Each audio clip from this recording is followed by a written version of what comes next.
सानाम को सगुन जोहार मानवा जोड़े से यूट्यूब चैनल पे सानाम को सगुन दाराम तबे गाते को चेक लेका हेना पे आसोग कना मौज और नपाय बड़ा गे हेना पे जानी और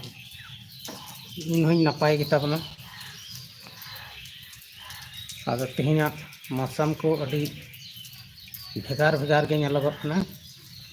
अभी जुदा गया जारगे जपुद दिन लेका बुझाग कना आदो ओना इयाते दुड़ुब दुड़ुब लाइव लिंग हेज कान ताबोना आपे को सलाह ᱧᱟᱯᱟᱢ लगित ते गपाल मराग लगित ते आदो दिलाबन उसरा उसरा लाइव सेशन से लाइव रे हिजुग ताबन पे और कमेंट कते बन गपाल मराग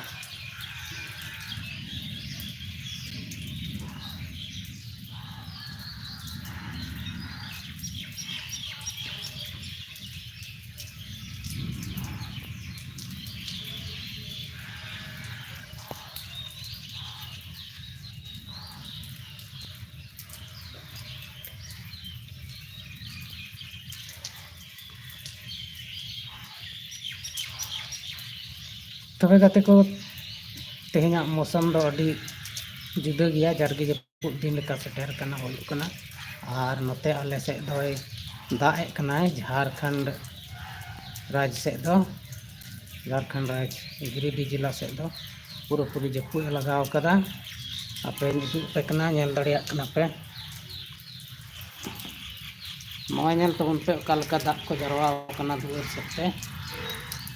आदो नय नोंका दाग पूरा पूरी जपुद के तहना नितो दाग तहना आदो नितगे आसुड़ कदाय सेरमा दो धुंद गे मेना आदो दिलाबन लाइव रे हिजुग तबन पे उसरा और तेहेना नोआ ᱧᱟᱯᱟᱢ बेड़ा रे अभी नपाय नपाय बन गालमरा अबुआ दिसम बखरा अबुआ राज्य बखरा अबुआ घारंज बखरा अबुआ जीवन बखरा बन गालमरा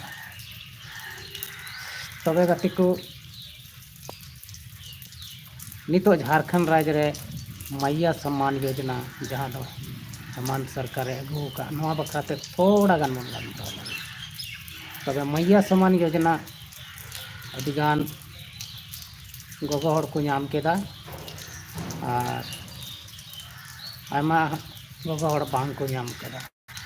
आयमा गोगो हड़ 7,500 कते को नाम केदा उनको दो अभी खुशी और रस्के रे हेना को और जहाँ पैसा अटकाव कान तको उनको दो अड़ी दुख रे मेना को नवा मा सारी कथा कान गया चेदा से जहाँ हड़े नामा उनी दो दुख दो बांग तहन ते से उनी दो अड़ी रस्के रे तहना और जहाँ बाय नामा उनी दो अड़ी दुख रे तहना दुख की अटकार उनी दो मेना इन दे जान बुझ कते गे बांग को एमा दिया आदो बडाय नामक कना जे सारी सारी कान गया आयमा हड़ा खाता रे से बैंक अकाउंट रे पैसा बांग बोलक कना चेदा से अड़ी गान गोगो हड़ दो आकुआ खाता बको अपडेट कदा यानी केवाईसी बको केवाईसी कदा आयमा हड़ा तो जहाँ को अप्लाई का बैंक अकाउंट ओना जुदा गिता को और ऑनलाइन अकाउंट ओना हो जुदा गिता को माने डीबीटी का को एटा गा रे और जमा का को एटा गा खाता तो ओना को कारण ते हो पासे बांग खाता रे बोलक कना आदो नितो को मेन कावा को जे आपे ओना को उसराते सुधर तबन पे और उनको गोगो हड़ जहाँ बाको नाम का उनको तो पूरे सीओ ऑफिस और प्रखंड ऑफिस पूरे को दौराए कना पूरे को दौड़ बड़ाए कना आखिर ओका ठे खाता रे ची समस्या मेना ओनाते बांग बोलक कना खाता रे पैसा ओना को कारण ते उनको अडु चिंता भावना रे मेना को आदो उनको लगी की तेहेना न्यूज रे नेल के तबना से न्यूज को बड़ा नामक कना जे उनको दो आयमा गान हड़ दो आकुआ जहाँ अकाउंट कना ओना बाको केवाईसी कना आदो दया कते आपे गोगो हड़ को बैंक रे चलाव कते केवाईसी तबन पे और KYC कते गी आपे ना पैसा दो बोलो तपेया और जहाँटा DBT को मताक कान DBT रिया जहाँ फुल फॉर्म हुई कान ओना दो डायरेक्ट बेनिफिट ट्रांसफर यानी सीधा आमा खाता रे पैसा हजुआ से ओना पैसा जहाँ दो आम लाभ एम नामे सरकार से खन ओना दो डायरेक्ट गे का ट्रांसफर आम खाता रे ओना इयते ओना DBT ऑन हुआ और ओना दो जहान मुश्किल काम दो बांग कना जहाँटा सुर रे मेना ग्राहक सेवा केंद्र से ऑनलाइन जहाँ को कमी कान ओरे सेन कते आम आमा खाताएम DBT अचो दाड़िया तो नवा को समस्या इयते मैया सम्मान योजना एमा को गोड़ा अकाउंट रे बांग बोलो कन तबे गते को दिलंग उसरा लाइव रे हजू तबन पे मिटन कोयटा चे हजू कना और हां रुवाड़ कना आदो हजू तबन पे चेदा से अडी दिन बाद लाइव रे हजू कान तबना थोड़ा सपोर्ट इमाइन तबन पे आलेया जहां शॉर्ट फिल्म को मेना ओनामा फिलहाल बंद हताड़ गया और ओना इयते कम से कम लाइव रे हेज कान तबना थोड़ा सपोर्टिंग तबन पे इसके बाद अब चीज को मेना झारखंड रे नितो राजनीति माहौल जहाँ मेना ओना अडी गर्मा गर्म हुयो कना नेता को हंते नते दल बदल ना प्रक्रिया दो आरहों शुरू कना से एहब कना अब बन बड़ाई गया झारखंड रे जहाँ लोकसभा चुनाव होयन चलावेन बच्चोर उनरे आयमा नेता झारखंड मुक्ति मोर्चा खन एटा दल तक चलावना से आयमा हाना नवा दल को बदलना विशेष करते तीन झारखंड मुक्ति मोर्चा रेन जहाँ को नेता एटा दल तक चलाव कान उनको आरहों झारखंड मुक्ति मोर्चा रे हजू लगी को सापड़ाव काना पहिल रे दो bone nail नामेया Jharkhand Mukti Morcha rain नेत्री सीता सोरेन जहाँ दो लोकसभा चुनाव लहारे झारखंड मुक्ति मोर्चा खन उडुंग कते BJP रे चलाव और BJP रे चलाव कते चिलका बुझाव किदा जे मेनते इन दो अभी आठ मौजिन कमी कदा अभी भालिंग कमी कदा और अभी मरान पार्टी रिन जॉइन किदा नितो दो इना अभी गान मान मानव से मान सम्मान हुई तिना मेनखान उनी लोकसभा रे चुनाव तपामना BJP री टिकट यानी बाहा छाप कौन तो पूरी हराव को विधानसभा चुनाव है ना विधानसभा चुनाव रहा उनी जामताड़ा टिकट को मा दिया और जामताड़ा खन उनी अड़ी बुरी तरह से हारावना और नौकाते उनी दो पूरी बेकार उतरना और नितो दो उनी आरहों झारखंड मुक्ति मोर्चा रे रुवाड़ हजू रिया पूरी सापड़ा ठीक कना चेदा जे उनी आकोआ परिवार खन लहा सुर पे बाय हजू कन थना आकोआ परिवार सुर पे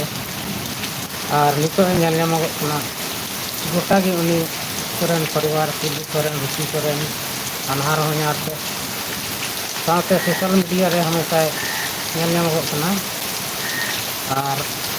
बाहा परब रे जहाँ प्रोग्राम होयन ओरे होय शामिल ना दोसर रे झारखंड सरकार पूरी तारीफ है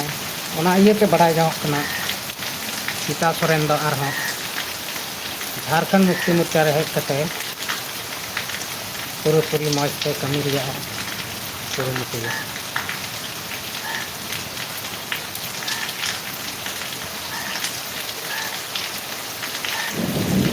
मित्र ने कमेंट करा न्यू वीडियो कब आएगा आपका न्यू वीडियो मेरा बहुत जल्द ही आएगा, आप लोग चिंता न करें। शॉर्ट फिल्म सब स्क्रिप्ट रेडी है, बस कुछ ही दिन के बाद शूटिंग चालू हो जाएगा। इसी महीना के अंदर लास्ट महीना तक में शॉर्ट फिल्म हमारा आ जाएगा। इंतज़ार कीजिए, बहुत ही ज़बरदस्त इस बार ला रहे हैं सामाजिक फिल्म। तो अब बन गलमाराग कान तहना टीका करें बकराते अभी उसेरा की झारखंड मुक्ति मोर्चा अभी लगे है आया जहाँ रास्ता करना से जहाँ और करना एक सफा उतर कर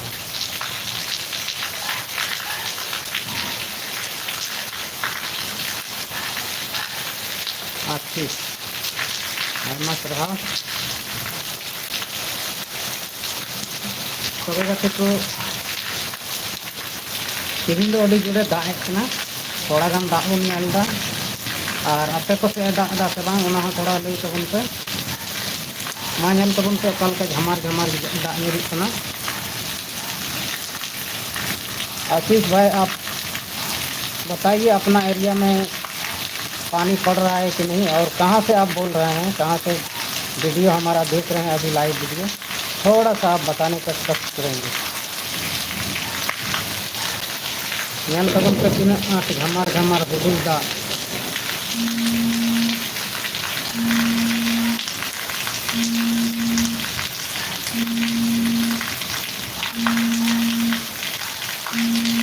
ᱡᱟᱦᱟᱸ ᱱᱚᱝᱠᱟᱭ ᱫᱟᱜ ᱟᱠᱟᱱᱟ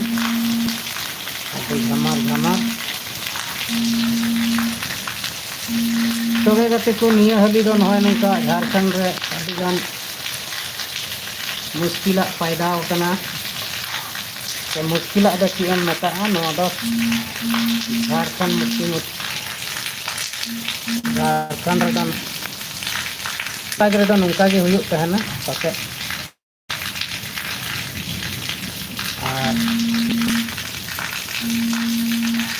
अब को तलारे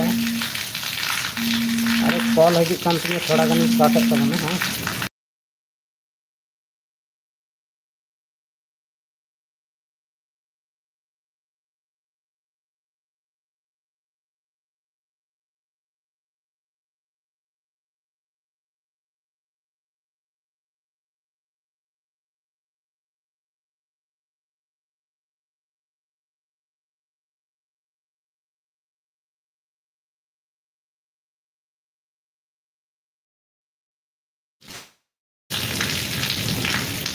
गाते को थोड़ा गान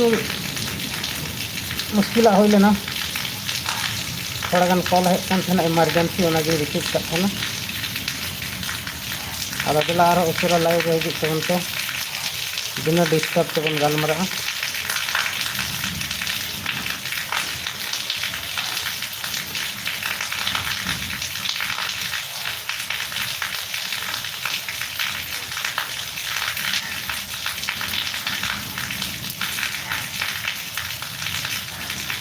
लाइव रे बापे जुड़ा तबना अका कटेज पे मेना पे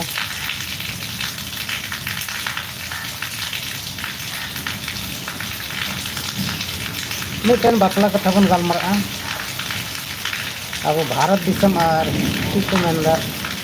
बांग्लादेश नितो अभी चर्चा रे मिटन वीडियो चला तबना ट्रेंडिंग चलना और ओना दो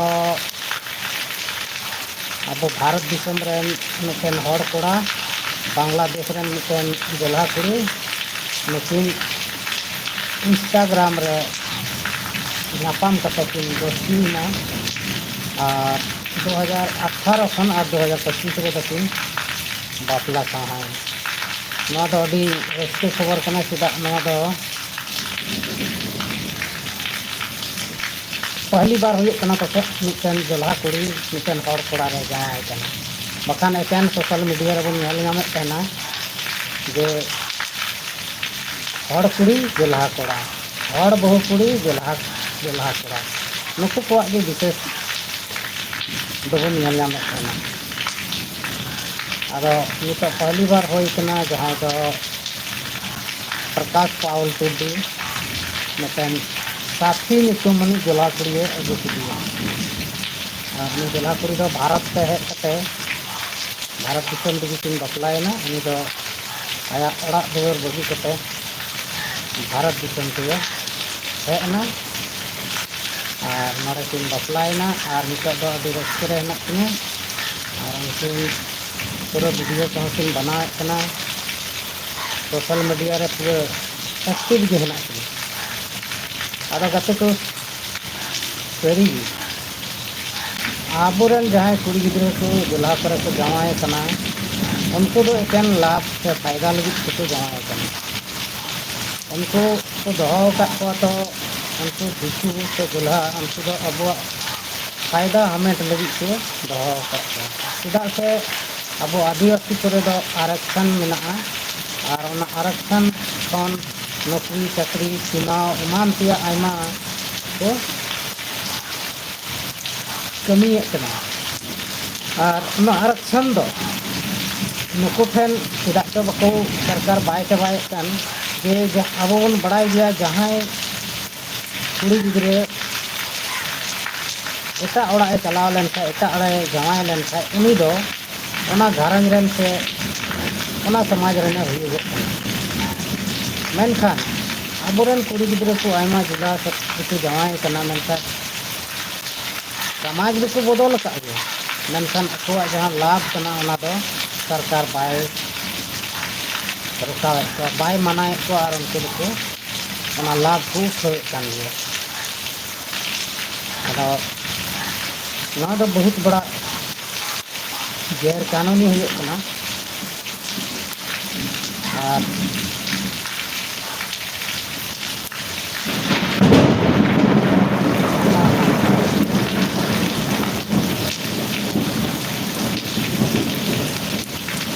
अभी जोड़े हुदूरे कना ओना इयते ज़्यादा घड़ी लाइव रे बई फैन तबना। हेलो दादा, मैं आपका बहुत बड़ा फैन हूँ। आप कौन हैं? हेमरम बन के लिखा है। आप बताइए आप कहाँ से बोल रहे हैं? बहुत बहुत धन्यवाद आपको मेरी आवाज़ से।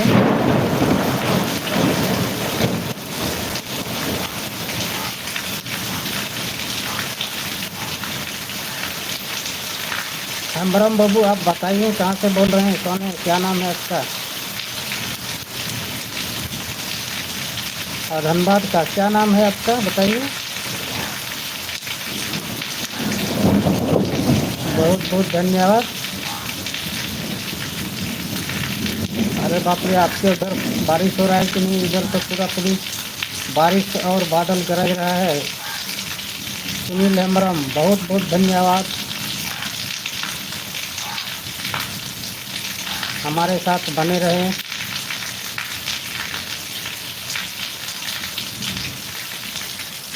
इतना जोर से बारिश और बिजली कड़क रही है।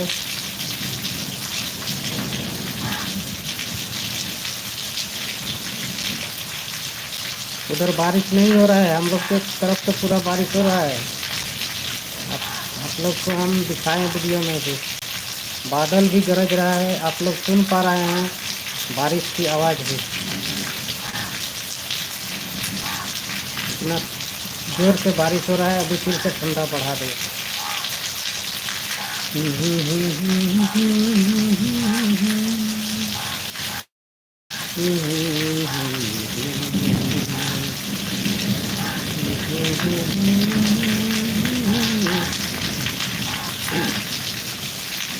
तो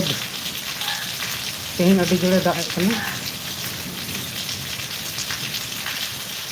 अच्छा, धनबाद में नहीं हो रहा है, गिरिडीह में तो हो रहा है। हम तो गिरिडीह में अभी बैठे हैं, बैठे बैठे लाइव वीडियो में बना रहा हूँ और इधर पूरा बारिश हो रहा है। ठीक, बारिश नहीं हो रहा था जब मैं शुरू किया तो बारिश पूरा जोर कर दिया। काले सुबह में पूरा हुआ था, अब देखिए पूरा बिजली कड़क रही है। अभी जोड़े दाग कना और उदूर में उदूरे कना। अदो ओना इये तो मुश्किल ᱧᱚᱜ गया।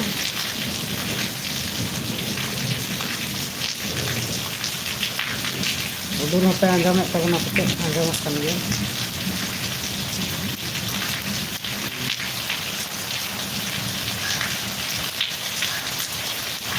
मेरा न्यू वीडियो अभी इस महीना के अंत तक में आएगा। शॉर्ट फिल्म बहुत ही बढ़िया शॉर्ट फिल्म आएगा। क्योंकि हम लोग थोड़ा सा स्टेज प्रोग्राम में बिजी थे, इसीलिए शूटिंग नहीं कर पा रहे हैं। हम लोग अभी स्टेज प्रोग्राम कर रहे हैं शादी वाला में। शादी ब्याह में नाइट प्रोग्राम, स्टेज प्रोग्राम, जो कि क्या बोलते हैं उसको, ऑर्केस्ट्रा प्रोग्राम, डांस प्रोग्राम, यही सब में हम लोग थोड़ा बिजी हैं, इसीलिए शूटिंग वूटिंग नहीं कर पा रहे हैं। हम लोग का स्क्रिप्ट सब रेडी है, बहुत ही जल्द आ जाएगा। कोशिश करेंगे इस महीने के अंत तक में 1-2 शॉर्ट फिल्म शूट करके रखेंगे, अपलोड करेंगे।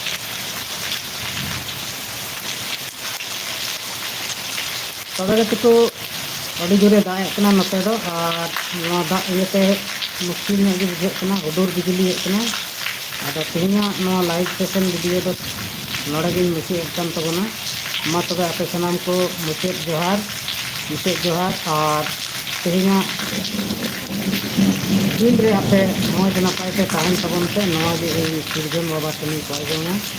और इन मौज और नपाय तहनमा आलिया धर्म परिवार सामान मौज नपाय तहन तलेना और नौकाते सामान जी मा मुचाद जोहार।